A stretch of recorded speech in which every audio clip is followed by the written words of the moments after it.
देश के करोड़ों लोगों का पैसा सहारा इंडिया में फंसा हुआ है। काफ़ी लोग इंतजार कर रहे हैं कि उनको पता नहीं कब पैसा मिलेगा।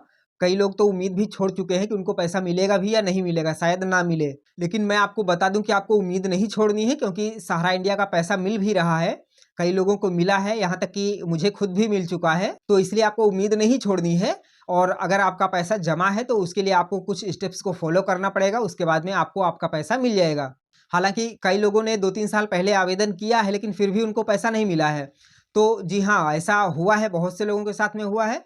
लेकिन उसके बाद भी कुछ स्टेप्स हैं जिनको अगर आप फ़ॉलो कर लेते हैं तो डेफ़िनेटली आपको आपका पैसा मिल सकता है। तो आपको क्या करना है ये अभी मैं आपको आगे वीडियो में बताऊँगा।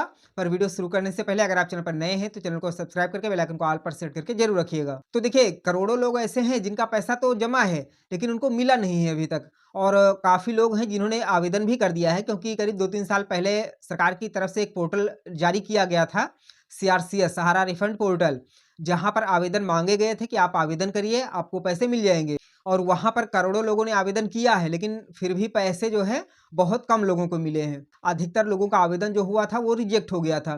तो आखिर अब क्या किया जाए? ये एक बड़ा सवाल बनता है।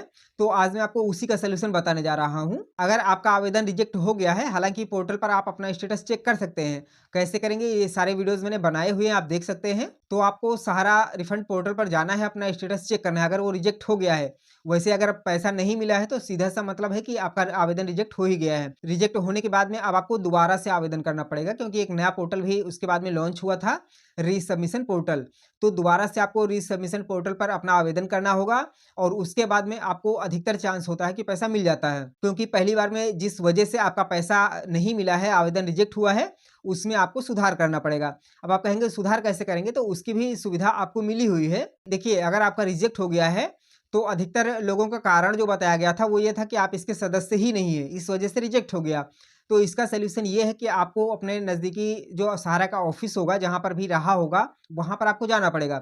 अब आप कहेंगे ऑफ़िसेज़ तो बंद हैं, तो जी हाँ, बंद तो हैं, लेकिन कहीं-कहीं पर चालू हैं। हालाँकि वहाँ पर आपको पैसा जमा करने का काम नहीं मिलेगा, निकालने का काम नहीं होगा।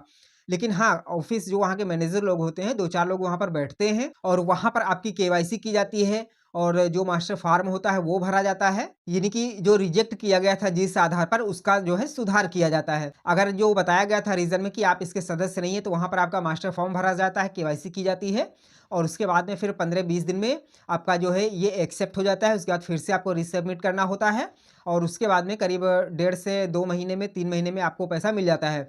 हालाँकि इसका समय 45 दिन का होता है, पहली बार में भी और दूसरी बार में भी। लेकिन हाँ, पैसा ज़रूरी नहीं है कि आपको 45 दिन में मिल ही जाए। कुछ लोगों को 12-15 दिन में, 20 दिन में भी मिल जाता है और कुछ लोगों को 2-3 महीने, 4 महीने भी लग जाता है। लेकिन हाँ, दोबारा से जब आप आवेदन करते हैं तो आपको बहुत हद तक चांस होता है कि आपको आपका पैसा मिल जाता है। लेकिन हाँ, इसका पहले करेक्शन करना पड़ेगा। जो प्रक्रिया मैं बता रहा हूँ, आप वहाँ पर जाएँगे तो वहाँ पर आपका केवाईसी किया जाएगा, मास्टर फॉर्म भरा जाएगा। उसके बाद में ये सारा प्रक्रिया की जाएगी और ये आप कहीं भी सीएससी सेंटर पर जाके मत करवाइएगा, क्योंकि वहाँ पर कई बार होता है, कुछ जगहों पर ऐसा भी लोग करते हैं कि वो आपसे पैसे ले लेते हैं और ऐसे ही गलत-सलत जो है आपका आवेदन कर देते हैं और वो फिर से रिजेक्ट हो जाता है। क्योंकि ऐसा मेरे जानने वालों में कुछ लोगों के साथ में हुआ है। तो इसलिए आपको इस चीज़ का ध्यान रखना है और ये चीज़ इंश्योर कर लेनी है कि आपको सही जगह पर जाना है। और ये जो मास्टर फार्म और केवाईसी की प्रक्रिया है, ये आपका जो सहारा ऑफ़िस के जो मैनेजर लोग होते हैं, वो ही करते हैं।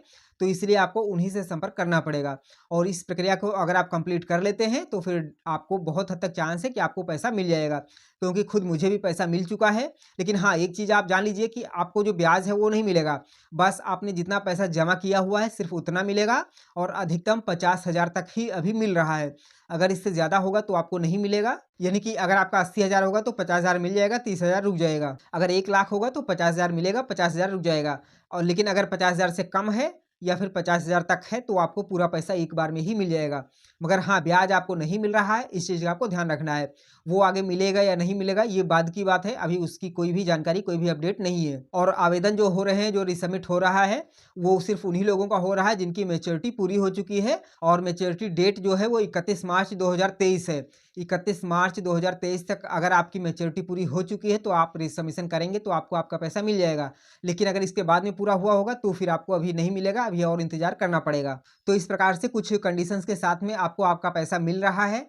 आप कोशिश कर सकते हैं इस प्रकार से जो मैंने तरीका बताया हुआ है। अगर उस तरीके से ट्राई करते हैं तो बहुत हद तक चांस है कि आपको आपका पैसा मिल जाएगा। अगर आप इस वीडियो को देख रहे हैं और आपका पैसा सहारा इंडिया में जमा है तो आप कमेंट करके ज़रूर बताइएगा कि आपका पैसा जमा है या नहीं जमा है, कितना अमाउंट जमा है, या फिर आपको अगर मिल गया है तो भी कमेंट करके ज़रूर बताइएगा कि आपको पैसा मिल गया है। और इससे संबंधित अगर कोई अन्य सवाल है तो आप कमेंट में पूछ सकते हैं। मैं पूरी कोशिश करूँगा कि आपके सवाल का जवाब ज़रूर दिया जाए।